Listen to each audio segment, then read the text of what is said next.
अस्सलाम वालेकुम नाज़रीन, मैं हूं अज़हर फ़ारूक अपने यूट्यूब चैनल के साथ ताज़ा तरीन खबरें आपके साथ शेयर करता हूं।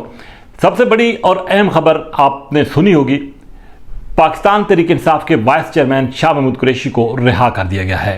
अडयाला जेल से उनकी रिहाई हुई और रिहाई के बाद उनकी अडयाला जेल के बाहर ही मीडिया से गुफ्तगू भी हुई। उस गुफ्तगू में उन्होंने एक पैगाम दिया, वो बड़ा अहम पैगाम था। वो क्या था, उस पर आपसे बात होगी।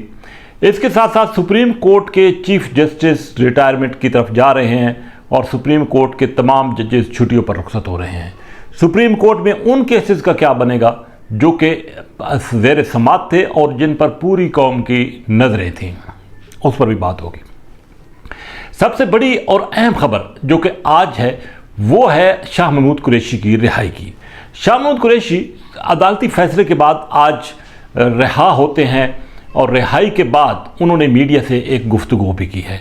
गुफ्तगू में उन्होंने अहम बात यह की कि पाकिस्तान तहरीक इंसाफ का झंडा उनके पास है और उन्होंने ये भी कहा कि वो पीटीआई के चेयरमैन से मुलाकात करेंगे और उसके बाद मीडिया से तफसीली गुफ्तगू भी करेंगे। एक और जो उन्होंने अहम बात की है, उनका ये कहना था कि जेल के अंदर उनके पास बड़ा वक्त था तन्हाई का और उस तन्हाई के वक्त में उन्होंने बहुत सोच विचार की है।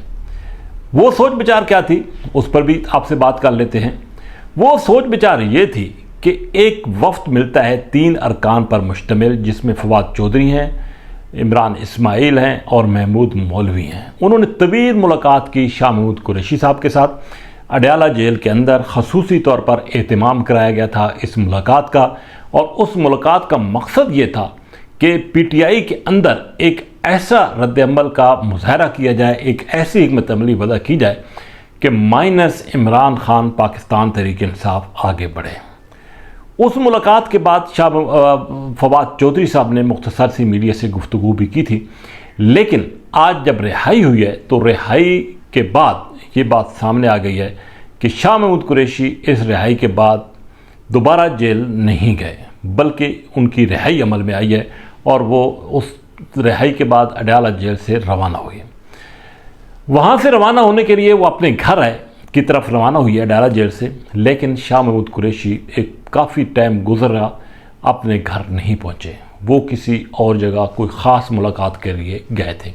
ज़राए का ये कहना था कि उनकी मुलाकात इंतहाई अहमियत की हामिल थी और उस मुलाकात में भी ये ज़ाहिर है मौजूदा जो सियासी सूरत हाल है, जो सियासी नक्शा है और जो मुस्तकबिल की सियासत पाकिस्तान की उभर कर सामने आ रही है, उस पर तफसीली तौर पर कोई बातचीत हुई होगी।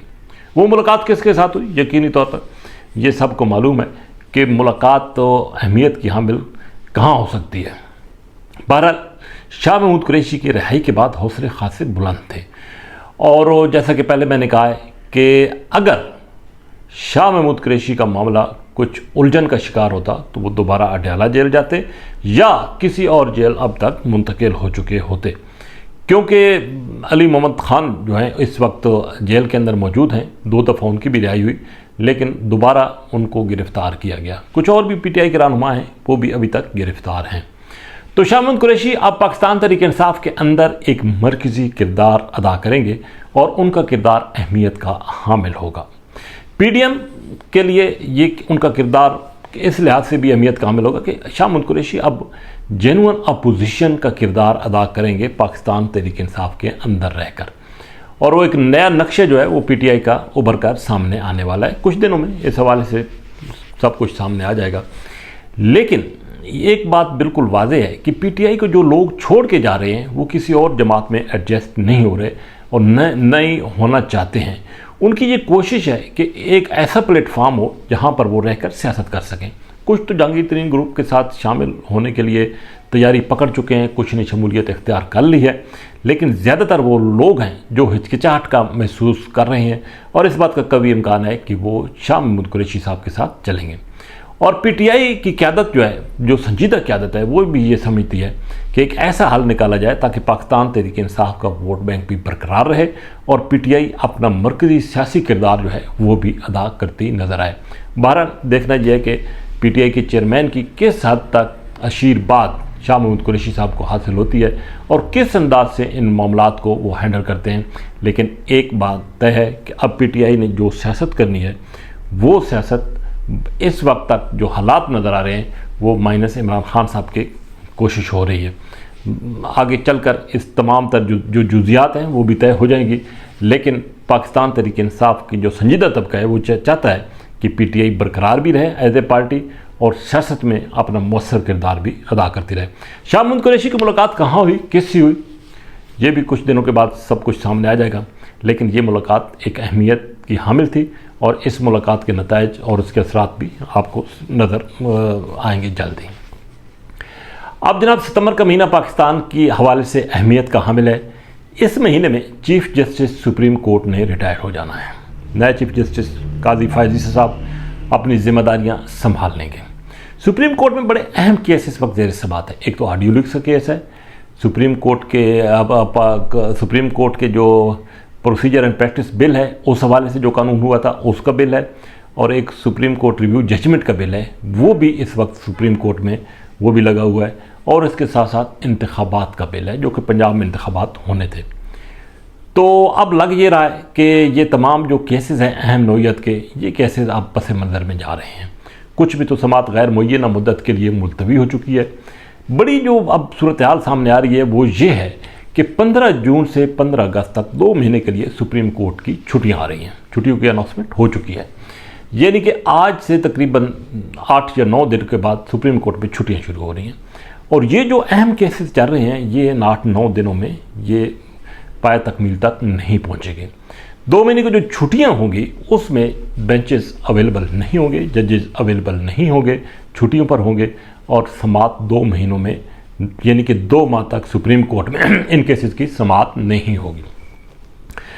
چیف جسٹس صاحب اور ججز جو باقی سپریم کورٹ کے ہیں وہ واپس آئیں گے 15 اگست کو، یعنی کہ 16 اگست کو وہ واپس آئیں گے اپنی ذمہ داریاں دوبارہ سنبھالنے کے لیے۔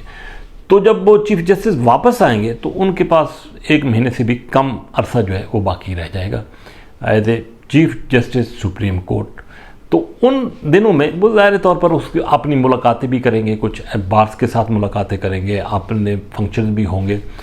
تو یہ لگ رہا ہے کہ یہ کیسز جو ہیں اہم ترین جو کیسز ہیں یہ اب پس منظر میں جا رہے ہیں۔ سب سے اہم جو کیس تھا وہ تھا پنجاب میں انتخابات کے حوالے سے، جو کہا جاتا ہے کہ 14 مئی سے پہلے 14 مئی کو الیکشن کرائے جائیں، تو وہ بھی اب پس منظر میں چلا گیا ہے۔ ظاہر ہے عدلیہ کو ایسے فیصلے کرنے میں کچھ پریشانی اور مشکلات بھی پیش آ رہی ہیں۔ چیف جسٹس سپریم کورٹ کو یہ معلوم ہے کہ وہ کچھ ایسے کیسز ہیں جن کے اگر وہ فیصلے کرتے بھی ہیں تو بظاہر ان پر عمل درآمد ہوتا نظر نہیں آ رہا۔ بہرحال وہ کیسز جن پر کافی لوگوں کی توقعات تھیں، نظریں لگی ہوئی تھیں کہ شاید ایسا فیصلہ یہ آ جائے گا کہ سب کچھ سیاسی بازی جو ہے وہ الٹ جائے گی، وہ بازی جو ہے نہ پلٹنے کا نظر آتی ہے نہ الٹتی ہوئی نظر آتی ہے۔ ججز چھٹی پہ جا رہے ہیں، اور ساتھ ہی ساتھ پاکستان تحریک انصاف میں کچھ نیا ہونے جا رہا ہے۔ اس ساری صورتحال میں آئندہ کی جو سیاست ہے وہ پاکستان کے حوالے سے اہمیت کی حامل ہوتی نظر آ رہی ہے۔ دیکھیں گے کہ مستقبل میں، بالخصوص مستقبل قریب میں، یہ سیاست کس کروٹ جو ہے وہ بیٹھتی ہے، اونٹ کس کروٹ بیٹھتا ہے۔ لیکن ایک بات طے ہے کہ پاکستان کی سیاست ہمیشہ مفادات کے گرد گھومتی رہی ہے، کمپرومائزز کے گرد گھومتی رہی ہے، اور وہی ہو رہا ہے جو کہ ماضی میں ہوتا رہا ہے، آئندہ بھی اس سیاست میں ایسا ہی ہوگا۔ اسی کے ساتھ اجازت، اللہ حافظ۔